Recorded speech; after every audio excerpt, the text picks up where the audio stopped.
الحمدللہ رب العالمین والصلاة والسلام علی رسولہ الکریم وعلی آلہ واصحابہ اجمعین اما بعد فاعوذ باللہ من الشیطان الرجیم بسم اللہ الرحمن الرحیم رب اشرح لی صدری ویسر لی امری واحلل عقدۃ من لسانی یفقہوا قولی۔ ہم لوگ اپنی زندگی کا اگر جائزہ لیں تو ہم میں سے ہر انسان کی کیا خواہش ہوتی ہے کہ ہماری زندگی ایک سموتھ پیٹرن پہ چلتی رہے، اس میں کسی قسم کا کوئی غم نہیں ہو، کسی قسم کی کوئی مشکلات نہیں ہو، کوئی پریشانی نہیں ہو، کوئی چیز میری مرضی کے خلاف نہیں ہو، جیسا میں چاہوں ویسی زندگی گزرتی رہے، اور نہ صرف ویسی گزرتی رہے بلکہ تھوڑے ٹائم کے لیے نہیں، مستقل میری مرضی کے حساب سے زندگی چلتی رہے تاکہ میں ایک خوشگوار اور اپنی مرضی کی زندگی بسر کر سکوں۔ لیکن حقیقت اس کے برعکس ہے، ایسا ہو نہیں سکتا۔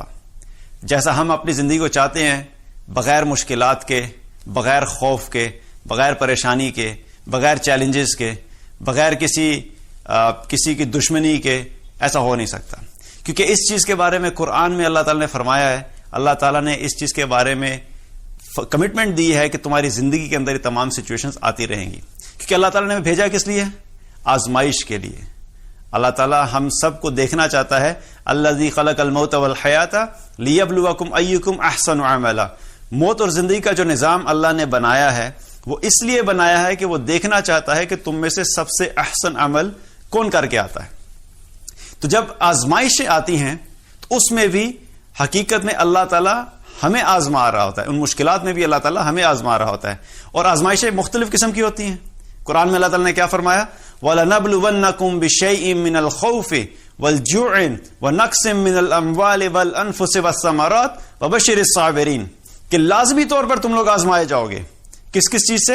وَلَنَبْلُوَنَّكُمْ بِشَيْءٍ مِّنَ الْخَوْفِ، کبھی خوف سے، وَالْجُوعِ کبھی فاقے سے، وَنَقْصٍ مِّنَ الْأَمْوَالِ کبھی مال کے نقصان سے، وَالْأَنفُسِ کبھی جانوں کے نقصان سے، وَالثَّمَرَاتِ کبھی پھلوں کے نقصان سے، وَبَشِّرِ الصَّابِرِينَ، اور ساتھ ساتھ اللہ تعالیٰ نے کیا فرمایا کہ ان تمام آزمائشوں سے جو بھی گزرے گا اور جس نے صبر کیا ہوگا اس کو میری طرف سے خوشخبری سنا دو۔ خوشخبری کس کے لیے؟ صبر کرنے والوں کے لیے۔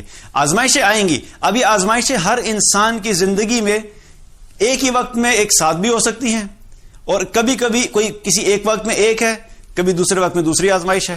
اسی طریقے سے جگہ چینج ہونے کے اعتبار سے بھی آزمائشیں مختلف ہو سکتی ہیں۔ ایک خاندان والے کی آزمائشیں جو ہیں وہ مختلف ہیں، دوسرے فیملی کے پاس آپ چلے جائیں تو اس کی آزمائشیں مختلف ہیں، اس کی پرابلم مختلف ہیں۔ اسی طریقے سے ایک ملک کا آپ ایگزامپل لے لیں، کسی ایک کنٹری کے اندر اگر آپ جائیں گے تو آپ کو لگے کہ یہاں کے پرابلمز اور یہاں کے مسائل مختلف ہیں۔ کسی دوسرے ملک میں جائیں گے آپ کو وہ مسائل نہیں نظر آئیں گے لیکن اس ملک کے اندر کوئی اور مشکلات ہوں گی۔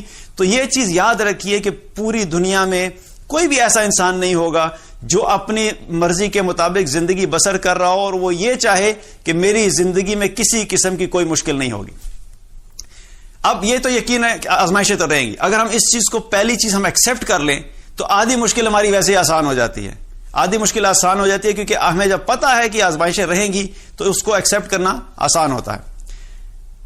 آج آپ کی زندگی میں مال کی تنگی ہے، ہو سکتا ہے کچھ عرصے کے بعد اللہ تعالیٰ مال میں وسعت دے دے، لیکن اس وقت ایک نئی مشکل آ گئی، کیا ہوا؟ گھر میں بیماری آ گئی، اور آپ پریشان ہو گئے کہ یار ابھی مال والا مسئلہ حل ہوا تھا، ابھی ایک نئی مشکل آ گئی ہے، کیا بیماری آ گئی؟ اچھا، بچوں کی بیماری ٹھیک ہوئی، اس کے بعد اب تھوڑے عرصے کے لیے سکون ہوا، مالی تنگی بھی ختم ہوگی، بیماری بھی ٹھیک ہوگی، خاندان میں کسی کے ساتھ مسئلہ ہو گیا، اب ایک نئی مشکل